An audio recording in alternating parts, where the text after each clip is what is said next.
Good morning everyone. Shri Swami Samarth. आज माझ्या consistency study चॅलेंजचा दिवस आहे 6वा आणि आजच्या या छोट्याशा ब्लॉगमध्ये तुमचं मनापासून स्वागत आहे. आज सकाळी 4:15ला उठले.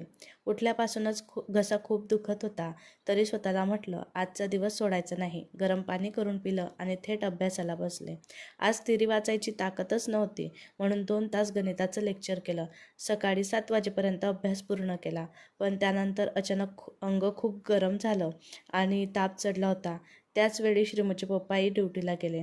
तब्येत बिघडलेली असतानाही उठले, कारण आई म्हणून जबाबदारी आधी येते.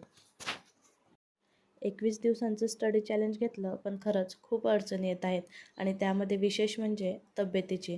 कारण तब्येत खराब असली तर काहीच करावंसं वाटत नाही आणि मला माझ्या कन्सिस्टन्सी चॅलेंज पूर्ण करायचं आहे, कारण मला माझा एकही दिवस अभ्यासाचा सोडायचा नाही आहे. एका गृहिणीचा अभ्यासाचा प्रवास किती कठीण असतो हे फक्त तीच समजू शकते. आज सकाळी तसंच झालं. सकाळी जेव्हा उठले तेव्हा असं वाटलं की काहीच नाही, थोडं आहे, होऊन जाईल ठीक मी. पण 1-2 तासामध्ये खूप अंग गरम झालं आणि काहीच करावंसं वाटत नव्हतं. तरी मी हे 2 तासाचं लेक्चर पूर्ण केलं आणि त्यानंतर थोड्या वेळात मग श्रीमयही उठला आणि त्याला भूक लागली होती. काहीच करायची इच्छा नव्हती, तरी उठले आणि त्याच्यासाठी पोहे बनवले. तुम्ही बघू शकता त्याच्यामध्ये मी जिरं, मोहरी काहीच टाकलं नाही. फक्त पोहे ओले केले आणि डायरेक्ट तेलामध्ये टाकून दिलं, कढीपत्ता वगैरे टाकून, आणि त्याला खायला दिलं. कारण आई म्हणून पण आपली काहीतरी जबाबदारी आहे आणि एक जीव आपल्यावरती अवलंबून आहे, ह्या गोष्टीची जाणीव आपल्याला नेहमीच असते.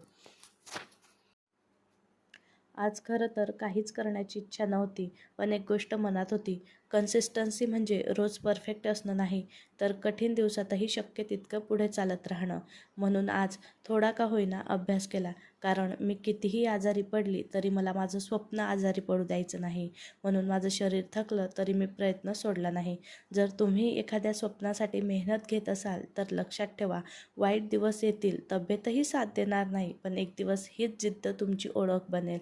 आजचा दिवस इथेच संपवते. पुन्हा भेटू उद्या माझ्या कन्सिस्टन्सी स्टडी चॅलेंज डे 7मध्ये. श्री स्वामी समर्थ. धन्यवाद.